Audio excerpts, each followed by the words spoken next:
Hi అండి, welcome to Vaishu vlogs. ఈరోజు నేను చపాతీ కర్రీ చేశానండి. ఈ కర్రీలో వేసే గ్రేవీని బట్టే కర్రీకి టేస్ట్ అనేది వస్తుందండి. ఆనియన్స్, పచ్చిమిర్చి, టమాటా ఈ విధంగా కట్ చేసి ఉంచుకోవాలి. బంగాళదుంప ముక్కలను ఈ విధంగా కట్ చేసి వాటర్ పోసి ఉడికించుకుని ఇలా పక్కన పెట్టేసుకోవాలి.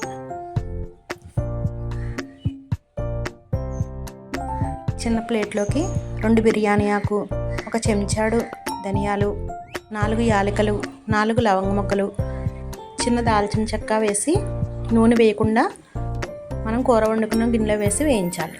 ఇవి వేగిన తర్వాత వీటిని ఒక ప్లేట్లోకి తీసుకోవాలి. చిన్న మిక్సీ జార్ తీసుకుని దాంట్లో కొన్ని టమాటా ముక్కలు, కొన్ని ఉల్లిపాయ ముక్కలు, కొంచెం జీడిపప్పు వేసి మిక్సీ పట్టుకుని మెత్తగా పేస్ట్లా గ్రైండ్ చేయాలి. తర్వాత ఒక గిన్నెలో నూనె వేసి నూనె కాగిన తర్వాత ఉల్లిపాయ ముక్కలు, పచ్చిమిర్చి వేసి ఈ విధంగా వేయించాలి.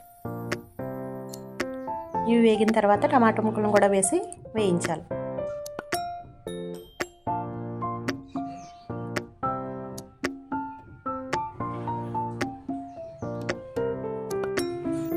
ఇప్పుడు కొంచెం పసుపు వేయాలి. ముందుగా వేయించిన బిర్యానీ కూడా ఇప్పుడు దీనిలో వేయాలి.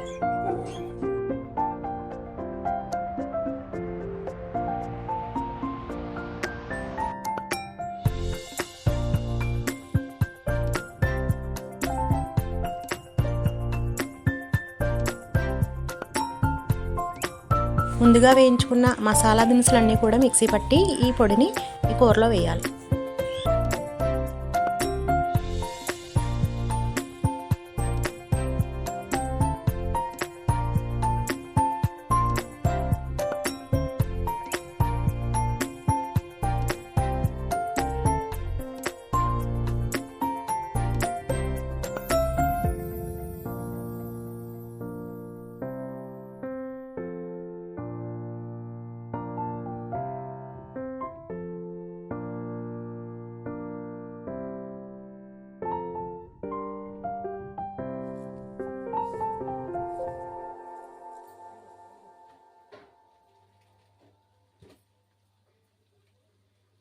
తగినంత ఉప్పు వేయాలి.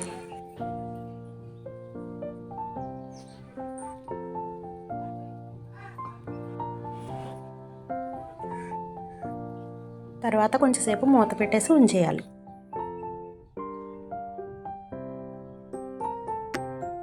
తర్వాత మూత తీసి ఇలా ఒకసారి కలిపి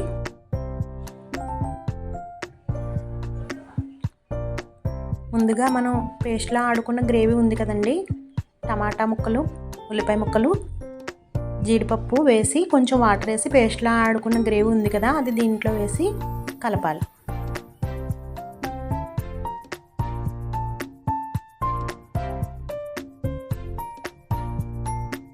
ఒక చెంచాడు కారం వేయాలి.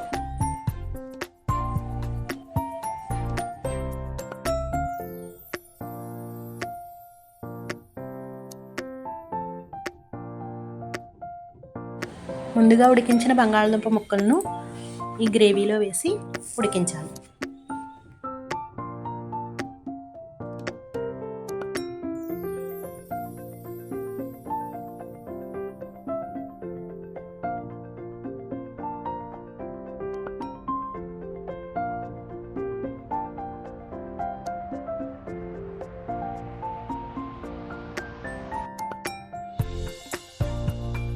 ఇలా ఉడికిన తర్వాత ఒక గ్లాస్ వాటర్ పోసి ఉడికించాలి.